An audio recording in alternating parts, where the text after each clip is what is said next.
I don't like The Elder Scrolls. For those of you who have been around on the channel for a while, you might think I'm lying. After all, I've made hundreds of Elder Scrolls videos. There have been challenge runs, character builds, and much more. But it's always been Skyrim. Sure, I recently did an Oblivion challenge run, and I have dabbled in the other games in the series, but the only one I've covered in great detail is Skyrim. And the reason for that is simple. I love Skyrim, but I don't love any of the other games. I've played Elder Scrolls Oblivion, Morrowind, Legends, and ESO, but I'm not sure if I really like any of them. I've done a few full playthroughs of Oblivion, put well over 50 hours into ESO, and I must have rage quit the start of Morrowind a dozen times by now. I've put the time in, but I just can't get attached to any of these games. And the problem is, it makes me sometimes feel like a bit of a fake fan. Sure, I know deep down it really doesn't matter, but when I see lore experts delving deep into these games, or people being nostalgic towards the scroll game they grew up with, I can't help but feel a bit like I'm not really a part of a group. And because of this, I've spent a lot of time really trying to enjoy the non-Skyrim ES games. At best, it's gone like my time with Oblivion, where I'm glad to have played it, have enjoyed a few neat mechanics, but overall I'm fairly neutral on the game.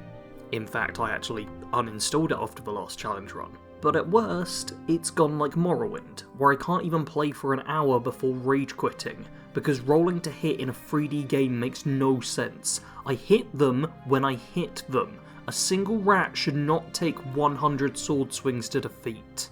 Ultimately, the result is the same. When I play these games, I just don't have fun, and I'm not really engaged. So I decided to have a little think and work out exactly why it is I just can't get into the Elder Scrolls as a franchise. Theory 1. The games are too old. Also, this whole theory thing, it ain't gonna last long, this is very much ad-libbed. Now, this does hold some weight. After all, it's a franchise that's older than I am. I didn't grow up with any of these games, so I don't have the nostalgia to help me out, and I didn't own my first Elder Scrolls game until I was an adult. With the majority of the franchise, there's outdated controls, graphics, and features. This creates a much higher barrier to entry. With a lot of modern games, you can pick them up and have a reasonable idea of what buttons do what, and you should have a rough idea of how to interact with the game. And if things are a little outside the norm, you can fully expect there to be in-game tutorials to guide you through some of the more complex or unusual elements. With the old Elder Scrolls games though, good luck. Hope you enjoy trial and error. I'm not averse to trying out older games. After all, my favourite game of all time is over 20 years old now, and there are a ton of good retro games out there. I've never been the kind of person who always has to be playing the latest game. But I'd argue that the Elder Scrolls games haven't aged all that well.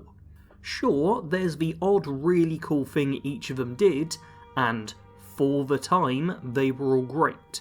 But we don't live back in the time. We live in the here and now. It doesn't matter how good a game was when it first came out, what matters is if it's still good today.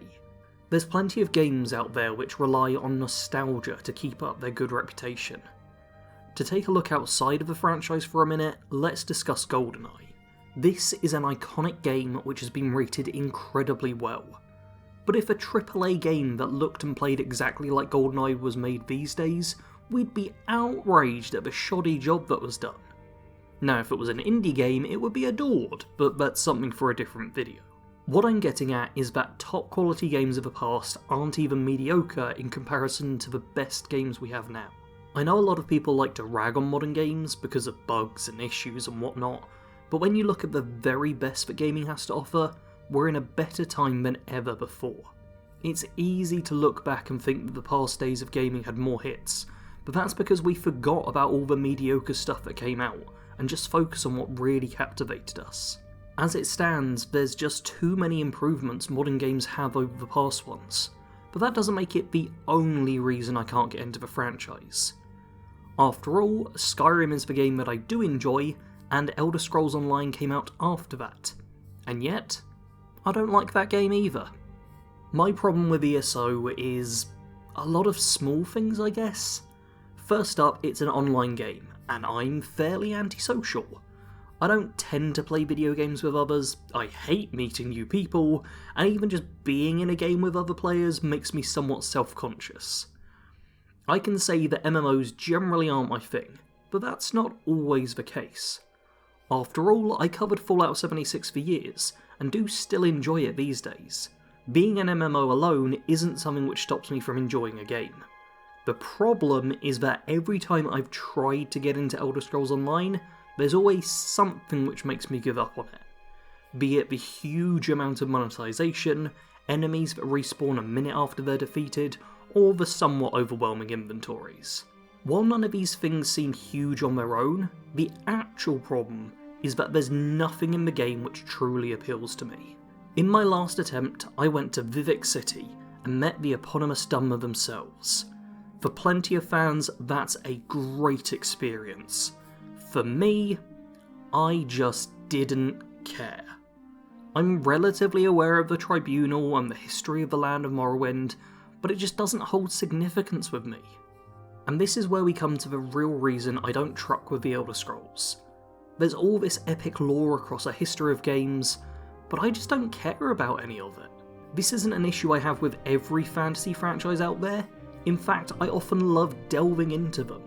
For The Lord of the Rings, I've consumed various media of it. With the Discworld, I've even read the encyclopedia from cover to cover, and with Warhammer Fantasy, I've been invested in it for longer than I can remember. I love fantasy worlds, but I think the real problem comes from the fact that I've only really experienced the Elder Scrolls in video game format. The main reason I know a reasonable amount of lore is because I watched lore videos back in the day. With all the other fantasy worlds, I get to read books or watch films set in the world, and the thing I love which all of them do is show regular people in that world and what life is like for them. The stories of the Elder Scrolls are so often these epic adventures where the fate of all Tamriel hangs in the balance. That's just not a story that appeals to me. You know what does? Sam Vimes. He's a Discworld character that starts out as an alcoholic night watchman from the gutters, that ends up becoming a knight, duke, and commander of the City Watch. While those titles are fairly grand, the stories around him focus largely on him just trying to do what's right and looking out for the people in his watch station. He's not some epic hero of legend, just a regular guy trying to do his best in the world. That's the kind of story I love, and I feel it's something that the Elder Scrolls is sorely lacking. While you get the odd snapshot of someone's life, regular people never really get to be the focus. It's the hero of Kvatch, or the mighty Dragonborn, an individual destined to change the fate of the world forever. While I can understand the desire for epic stories and the chance to play as legendary characters, there's not really any extra space for the more mundane stuff. And this is largely down to the format. When you play a video game, you want to be the important character. But if you're reading a book or watching a film, the personality of the character matters far more than their title. You can have character-driven stories that let you experience the world and get invested, because you care about the person. I don't really care about the player character in Elder Scrolls games, because it's me, and I clearly have some self-loathing issues. Doesn't really matter what happens to the fake me in a video game, but what happens to Gottrick and Felix on their adventures, that matters to me. I care about these characters that belong in the world, so much more than any character I create for someone else's world. And this applies to more than just the characters themselves. There's also locations and ideologies, which I can get invested in if I've experienced them through another character's eyes. A game I play a lot of these days is Total War Warhammer 3. In this you get to move armies around the entire Warhammer world, and some locations have importance to me. Because I've read both A Murder in and A Massacre in Marienburg, when I see that city in the game, I have a better idea in my mind of what it looks and feels like, and I have a desire to take control of that city. Because I know about the Shrine of Grimnir, I want to make an army of Dwarven Slayers and fight a battle at Karak Kadrin. While half of this stuff I'm saying means nothing to most of you, to me this matters. Because I've experienced these things in something other than just the video games. It helps me feel more attached. I wish I could feel this way about the Elder Scrolls franchise, but when it's a case of having to find the better elements in games with numerous flaws, I just can't enjoy myself. If I could read some well-written Elder Scrolls books but focus more on the mundane elements of the world, then maybe I could be more invested and approach the games in a different way. But until that time, I think I just need to accept that the entire Scrolls franchise just isn't for me right now. I can happily call myself a Skyrim fan, but anything beyond that isn't on the books right now. Alright, a bit of a different video today. No idea how it's going to go down, so feel free to leave feedback in the comments. Apologies if I sound a bit weird, I am getting a bit ill, so I'm also pre-recording stuff for this content, so apologies about all that. If you did happen to enjoy this though, leave a like so I know, and as always, thanks for watching. Sarge out.